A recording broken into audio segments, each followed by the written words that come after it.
It's been a little over 6 months since Garmin announced both the Forerunner 255 and the 955, but I want to talk a little bit about how the 255 has been holding up over the past 6 months, talk about durability, data accuracy, what I've liked about the 255, as well as what I wish were slightly different about this device. However, I get it if you're short on time and you don't want me to win the YouTube algorithm game by watching the entire video. My quick summary is that the Forerunner 255 has been a fantastic watch over the past 6 months, and it's probably one of the watches that I recommend to the most people that are looking for GPS running watches, or even as a high-end triathlon watch. And as far as durability goes, I haven't noticed a ton of major issues or scratches or cracks in the casing, just minor stuff. Overall, I would say durability has been fantastic, and I'm a huge fan of this watch, but it's definitely not perfect, so I'll go into all of those details and everything that I think that you should know about the Garmin Forerunner 255.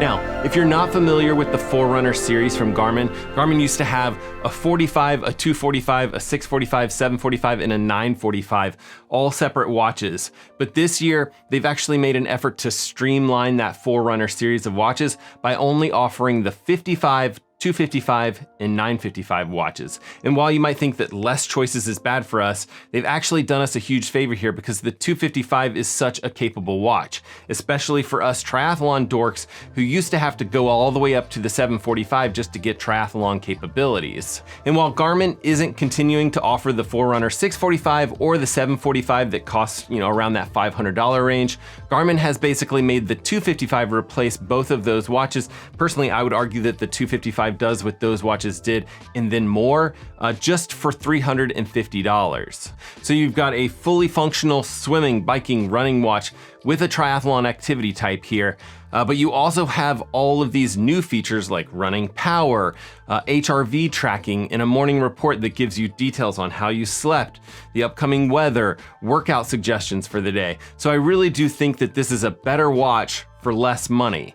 Now, there are a few options when it comes to buying the 255. The one I'm showing here is the larger 46mm sized option, but they also sell a 255S, which is a 41mm watch. And just for reference, I would say I have a very, very small wrist for a guy, big heart, tiny wrist or whatever you want to call it, but it's a 6.5 inch in diameter or 165 millimeters in diameter if you're trying to figure out, the best size of watch for you. If you think you are on the fence, I am actually preferring the bigger watch size, and it actually comes with a bigger screen. It's a 1.3 inch screen versus the 1.1 inch screen on the 255S, and it is a bit longer in battery life. I'm seeing about 2 weeks out of this, whereas the smaller one you can expect maybe a couple days less, that 255S. And these come in a few different color options. The 255S comes in a powder gray and a light pink, and then the 255 comes in a slate gray, or what they call a tidal blue. Throughout this video, I'll be showing you the slate gray version. But there's also a music version of the 255S as well as the 255 that costs an extra $50, so $400, and it comes in a black or a white stone. Now, my one caveat with the 255 music version is that it only has 4 gigs of storage, and the 955 has 32 gigs of storage. This watch starts at $500. You just don't have as many different size options with the 955. It's really just this one size. So if you do have the 255 music version, that's great. Tell me what you think about it in the comments. But generally, I'm typically recommending people save their money and get either, the non-music version or bump all the way up to the 955. But of course, that's easy for me to say just because I don't really use a ton of music or podcasts directly from my watch. I'll very often have my phone with me for long runs. And yes, I know, I would say I'm sure my 20-year-old collegiate runner self would be disgusted that I would carry a phone with me for my long runs. But if we move on and we start looking at durability about this watch, I would say it has held up really, really well to its daily use, swimming, biking, and running type activities. The lens material itself is Corning Gorilla Glass 3.0. I can't really see any scratches on it yet. Not that this lens is unscratchable by any means. If you are really worried about it, they do make lens covers for these watches and you can pick them up for pretty cheap. The other spot that you do have to worry about with these watches is that sometimes the glass on the back optical heart rate monitor can get cracked or scratched. And in some cases that could actually affect the accuracy of the heart rate monitor. But again, I'm not seeing really any issues here.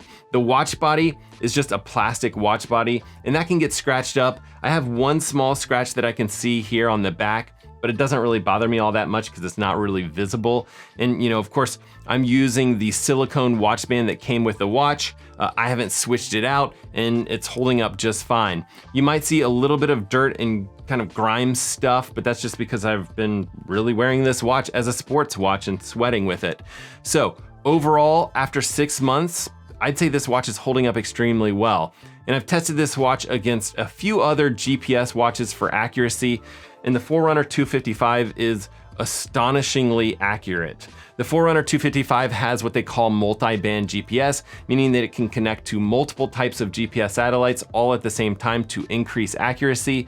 But since the launch of the 255, Garmin has actually updated the software to allow you to, select between all of those different satellite options or have the watch switch between GPS types during the run itself. So if the GPS watch starts to struggle with GPS signal, it'll actually kick over into that more battery intensive multi-band GPS mode in order to maintain the most accurate GPS tracks possible. So that new auto select GPS mode is typically what I would recommend for you guys to leave set for your particular Forerunner 255 on your runs. Now I've also tested this watch's optical heart rate monitor against an EKG style chest strap, and it does remarkably well. And like all optical heart rate monitors, it might struggle a little bit and take a little bit of time just to lock on, but after that you'll see that it does a really good job of measuring your heart rate throughout a workout. I would say just remember that, for whatever reason, if you do need the most accurate heart rate data, if your coach is providing a workout and you really need to follow your zones very closely, even some of the most affordable chest straps are probably gonna give you better data than some of the best wrist-based optical heart rate monitors.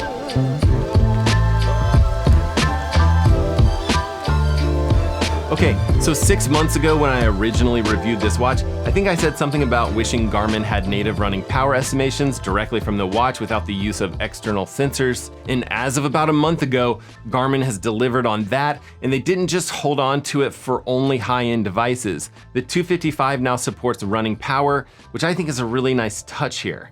There's also a new tool. It's called Upcoming Race Tool. So if you do add a race to your particular Garmin Connect calendar, it'll show you how many days till your race. And as you get closer, it'll give you weather conditions in whatever city that race is being hosted in. And it'll even tailor the suggested workouts based on your upcoming race.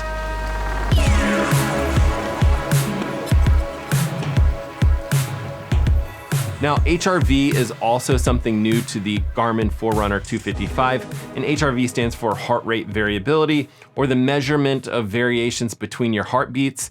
And it's a good metric for determining how rested you are and how ready you are to tackle a hard workout. So for example, if your heart rate has been stressed or you've gone through a really difficult workout, that particular night, as your heart is recovering, your HRV value might be lower, or if you're well rested, your HRV status might be higher. And those values, they're actually relative to you specifically, and it takes a little while for Garmin to establish a baseline. It takes like 2 or 3 weeks of sleep tracking with this watch on. It's collecting all that data, and then, and only then, will it provide you feedback from that HRV data. And this watch can do, a lot more than that. It can actually tell you the weather, count your steps, track the amount of sleep that you're getting, as well as the sleep stages that you're progressing through. Hard to say how accurate that stuff is, but it can also tell you if your training is productive or if you're overdoing it a bit, and it can even estimate your VO2 max and your 5K times. Now, As far as smartwatch features go, I wouldn't say it's the most capable watch. It's not as capable as something like an Apple Watch, but you can get notifications on it. You can control the music on your phone, or you can play music directly on it if you end up getting that 255 music version. Or the 255 will even track and let you know if it thinks you're stressed, and it can kick up a little breathing exercise to help you relax.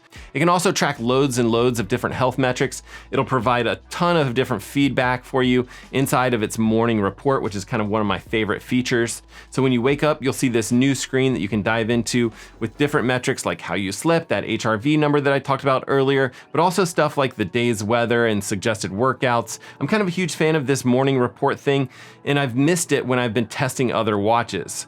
But one metric that is missing from the 255 is called the training readiness score, and it's a score of 0 to 100 that combines sleep and previous training efforts and HRV scores, all to calculate a simple training readiness score. The Whoop strap does that, if you guys are familiar with the Whoop strap, but the higher end 955, and then all of the Phoenix series watches, the Epics, the Tactics, the Enduro 2, they all have this new training readiness score. And it feels like something Garmin could have put on the 255 because they do actually have all of the raw data that goes into calculating that metric. It kind of feels like they left that metric off just to differentiate this particular watch from the more expensive 955, which, you know, I've never been a big fan of watch companies doing. Maybe Garmin will add that particular feature in a firmware update in the near future at some point. I'd love to see that. But there are a few other things missing from this particular watch. The 955 does have maps, and the 255 really only has breadcrumb mapping. So, you know, no street names or details or anything like that. But that omission, I feel like, is fairly reasonable with this watch, considering it only has 4 gigs of memory, and you might need more memory to hold maps. And I kind of wish that's where watch companies would draw the line. I wish omissions were due to hardware limitations on more affordable watches. And, you know, I'm not sure that that's the case here on this training readiness score. But I would say that that is my biggest complaint about the Garmin Forerunner 255.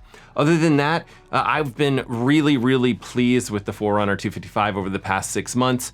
If you want to pick one up, I will leave a few links. I'll try to find the best prices I can for you guys in the description of this video, or I'll pin a comment to the top or whatever. Or, you know, if you have the 255 and you want to post your thoughts and your feedback, I definitely would love to hear about it. We can continue this whole conversation down below in the comment section. But either way, be sure to get out there, swim, bike, run, rinse, and then repeat it all over again. And we will see you guys on the next one.